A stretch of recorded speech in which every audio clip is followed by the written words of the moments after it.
Hello everyone, मैं आप सभी का आपके अपने चैनल में स्वागत करती हूं। आई होप कि आप सभी लोग अच्छे होंगे। आज की वीडियो में हम लोग शोध या फिर अनुसंधान के चरण स्टेप्स ऑफ रिसर्च के बारे में पढ़ने वाले हैं। शोध या अनुसंधान के 8 चरण हैं।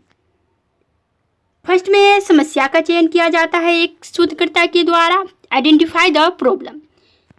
एक रिसर्चर किस टॉपिक पर रिसर्च करना चाहता है उसका चुनाव करेगा, टॉपिक का चुनाव करेगा। जैसे प्रश्न, घटना, समस्या आदि का चयन करता है। जैसे मान लीजिए कि एक रिसर्चर है, उसने टॉपिक चुना कोविड-19 का चुनाव करता है। उसके बाद सेकेंड में है साहित्य की समीक्षा, रिव्यू लिटरेचर। साहित्य समीक्षा के अंतर्गत एक रिसर्चर जिस टॉपिक पर भी रिसर्च कर रहा है उस टॉपिक के बारे में उसे अधिक जानकारी होनी चाहिए। जैसे मान लीजिए कि रिसर्चर जो है वह कोविड-19 टॉपिक का चुनाव किया है, तो अभी तक जिन लोगों ने भी कोविड-19 पर रिसर्च किया है या फिर उससे संबंधित जो कुछ भी है उसका पहले ऑब्जर्व करेगा एक रिसर्चर। उसके बाद थर्ड में है परिकल्पनाओं का निर्माण, मेकिंग ऑफ हाइपोथेसिस। परिकल्पनाओं का निर्माण के अंतर्गत जो है जो भी समस्या है उससे संबंधित समाधान पर जो है विचार या फिर व्याख्या करेगा। इसके बाद फोर में है शोध प्रारूप। इसमें जो है रिसर्च डिजाइन जो है तैयार करेगा। शोध प्रारूप के अंतर्गत जो है रिसर्च कैसे किया जाए, किस प्रकार से किया जाए आदि के बारे में डिजाइन जो है तैयार करता है। उसके बाद 5 में है अनुसंधान प्रस्ताव लेखन, राइटिंग ए रिसर्च प्रपोजल। इसमें जो है एक शोधकर्ता के द्वारा अनुसंधान प्रस्ताव लेखन प्रस्तुत किया जाएगा।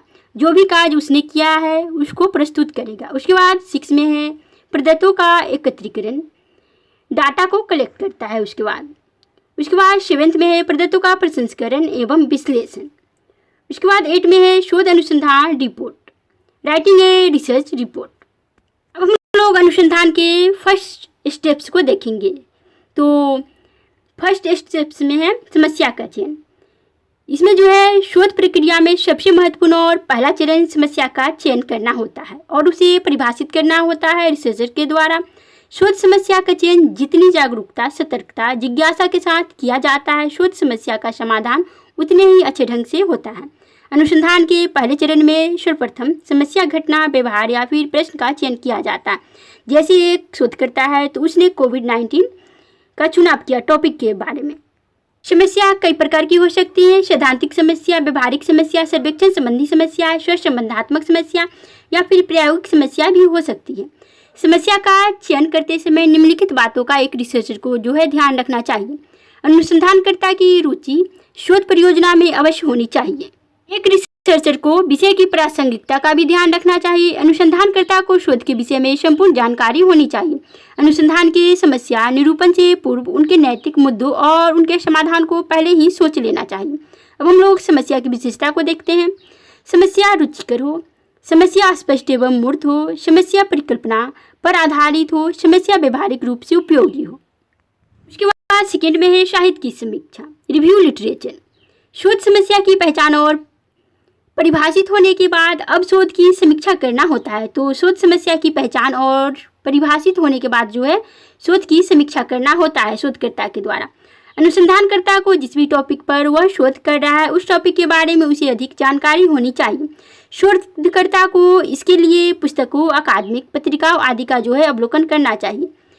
मान लीजिए स्टेप्स में उसने रिसर्चर ने कोविड-19 का चुनाव किया टॉपिक का, और इसमें जो है कोविड-19 के बारे में जिन लोगों ने भी अभी तक रिसर्च किया है उसके बारे में पहले रिसर्चर जो है ऑब्जर्व करेगा। उसके बाद फिर इसको तैयार करेगा।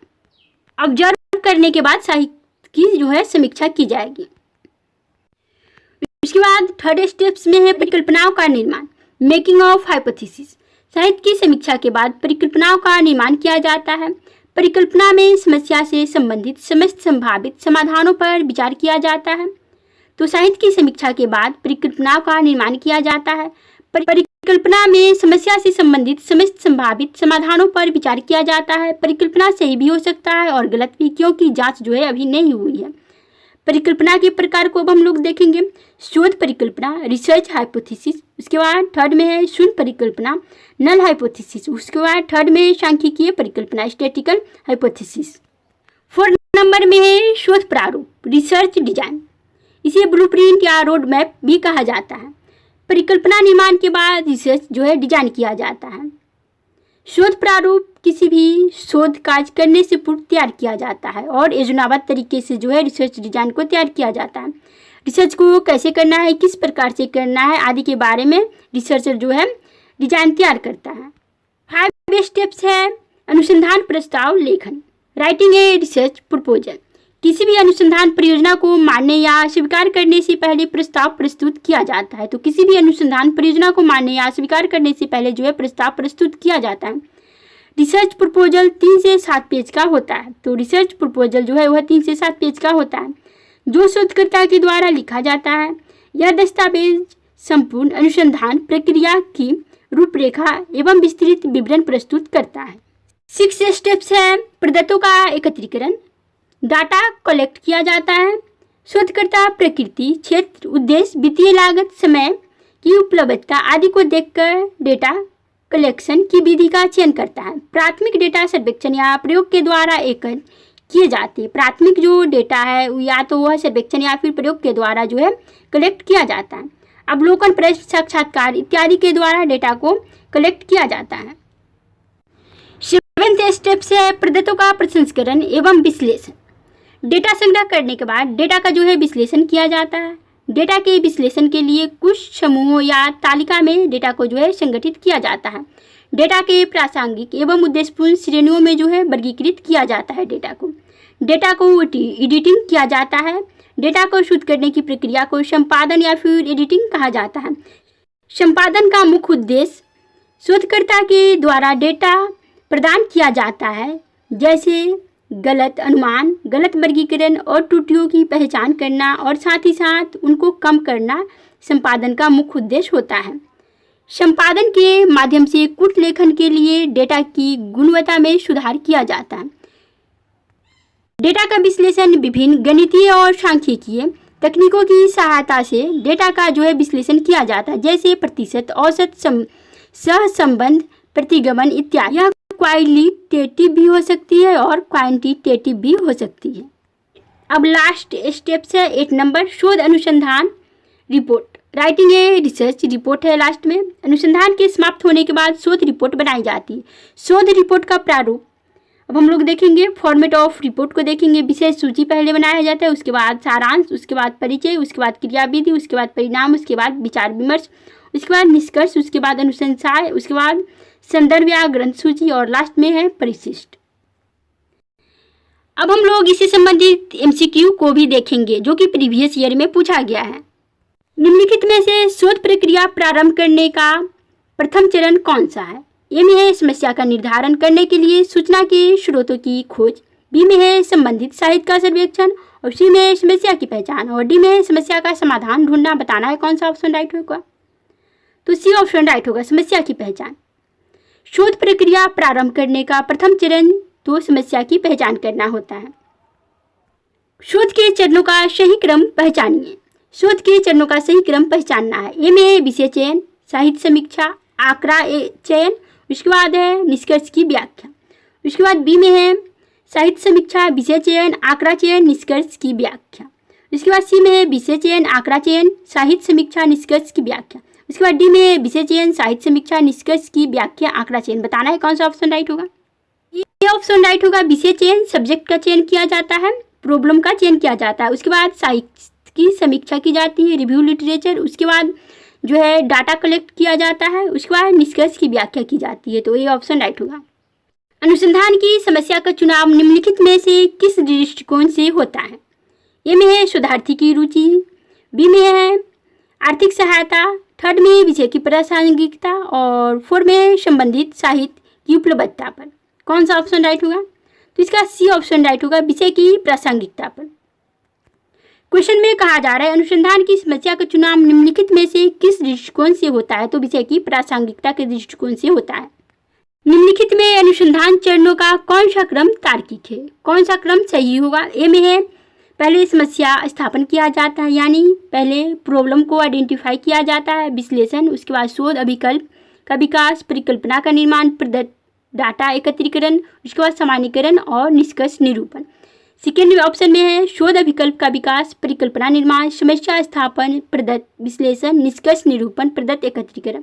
इसके बाद थर्ड में समस्या स्थापन, परिकल्पना निर्माण, शोध अभिकल्प का विकास, प्रदत्त एकत्रीकरण, प्रदत्त विश्लेषण, सामान्यीकरण तथा निष्कर्ष निरूपण बताना है। कौन सा ऑप्शन राइट होगा। और फोर में है समस्या स्थापन, प्रतिदर्श, प्रदत्त एकत्रीकरण, उपकरणों के बारे में निर्णय करना, परिकल्पना निर्माण, शोध साक्ष्य का संकलन एवं निर्वचन बताना है। कौन सा ऑप्शन राइट होगा, आप लोग बताइए। तो इसका थर्ड ऑप्शन राइट होगा समस्या स्थापन। प्रॉब्लम को पहले आइडेंटिफाई किया जाता है, उसके बाद हाइपोथेसिस का निर्माण किया जाता है, उसके बाद शोध अभिकल्प का विकास किया जाता है, उसके बाद डाटा को कलेक्ट किया जाता है, उसके बाद डाटा का विश्लेषण किया जाता है, एनालिसिस किया जाता है, उसके बाद सामान्यीकरण, उसके बाद निष्कर्ष। तो थर्ड ऑप्शन राइट होगा। क्वेश्चन में कहा जा रहा है परिकल्पना समस्या को कहाँ तक पहुँचाती है। ए में है अनुसंधान, सेकेंड में है समाधान, और थर्ड में है लक्ष्य, और फोर्थ में है इनमें से कोई नहीं बताना है। कौन सा ऑप्शन राइट होगा।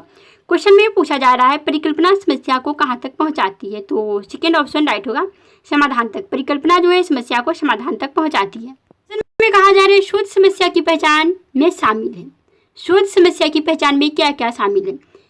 ए में है अकादमी क्षेत्र का चयन, सेकेंड में है अध्ययन क्षेत्र का सीमांकन, थर्ड में है व्यक्तिगत और संकल्पनात्मक चयन का बहिष्करण, फोर में है क्षेत्र के भीतर विशिष्ट विषय, फिर फाइव में है वित्तीय स्रोत का प्रबंध।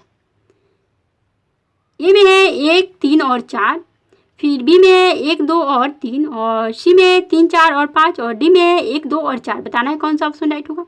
तो डी ऑप्शन राइट होगा 1, 2 और 4, 1, 2 और 4 शोध समस्या की पहचान में शामिल है। तो शोध समस्या की पहचान में शामिल है अकादमिक क्षेत्र का चयन, उसके बाद है अध्ययन क्षेत्र का सीमांकन, उसके बाद फोर में है क्षेत्र के भीतर विशिष्ट विषय। अनुसंधान अभिकल्प रिसर्च डिजाइन किससे संबंधित होता है। फर्स्ट में है एक प्रश्न का उत्तर जानने से, सेकेंड में है परिस्थिति का वर्णन करने से, थर्ड में है परिकल्पना के निरीक्षण से, और फोर्थ में उपरोक्त में से कोई नहीं बताना है। कौन सा ऑप्शन राइट होगा। रिसर्च डिजाइन किससे संबंधित है, यानी अनुसंधान अभिकल्प किससे संबंधित है। तो 4 नंबर ऑप्शन राइट होगा, उपरोक्त में से कोई नहीं, क्योंकि रिसर्च डिजाइन में जो है रिसर्च किस प्रकार से करना है, कैसे करना है आदि के बारे में डिजाइन किया जाता है। तो इस वीडियो में इतना ही, फिर मिलेंगे नेक्स्ट वीडियो में।